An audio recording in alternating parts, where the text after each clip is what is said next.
Perjudian sabung ayam melibatkan oknum mantan anggota Dewan Sukabumi dipolreskan Ketua Umum NGO PMBDS.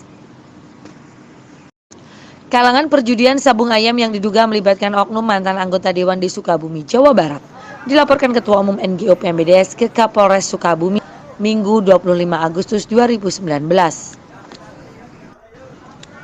Polres Sukabumi, Polda Jabar berdasarkan laporan informasi adanya kalangan perjudian sabung ayam kapasitas besar yang diduga melibatkan oknum anggota DPR di wilayah hukum Polres Sukabumi.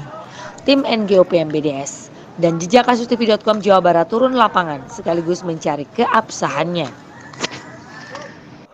Setelah jejak kasus TV.com melakukan cross-check di lokasi, ternyata benar adanya laporan informasi tersebut bahwa di sebuah pekarangan belakang milik oknum mantan anggota Dewan Kabupaten Sukabumi, tepatnya di Kampung Limbangan RT 17 RW 3, Desa Cibodas, Kecamatan Bojogenteng, Kabupaten Sukabumi, Provinsi Jawa Barat, dijumpai sebuah kalangan perjudian sabung ayam dengan kapasitas besar.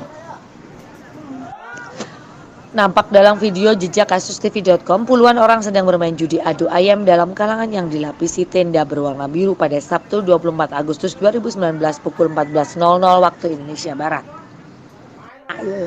Dari hasil laporan informasi yang ditujukan kepada Kapolres Sukabumi, AKBP Nasriyadi melalui handphone selulernya 0813674678 sekian. Tembusan ke Kasat Reskrim Polres, Kapolsek Bojogenteng spontan greget ambil tindakan.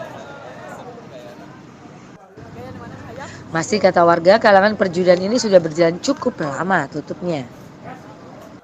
Dari hasil konfirmasi warga sekitar yang tidak mau disebutkan namanya, menyebutkan kalangan ini milik mantan anggota Dewan di Kabupaten Sukabumi, HT inisialnya, terangnya kepada jejak kasus TV.com. Supriyanto alias Pria, Ketua Umum NGO PMBDS mengatakan adanya kegiatan kasus perjudian tersebut para pelaku melanggar pasal 303 ayat 1 ke-2 KUHP, Kitab Undang-Undang Hukum Pidana, Jungto pasal 303 bis ayat 1 ke-1 dan ke-2 KUHP Jungto pasal 2 ayat 1 Undang-Undang Nomor 7 Tahun 1974 tentang penertiban perjudian, jelasnya. Melalui handphone seluler WhatsApp 0852825011 sekian, HR oknum mantan anggota Dewan mengatakan itu tidak benar. Sebelumnya, Heri Tarmizi menyuruh datang ke tempatnya hari Senin. Pria Sakti JKTV Jawa Barat melaporkan.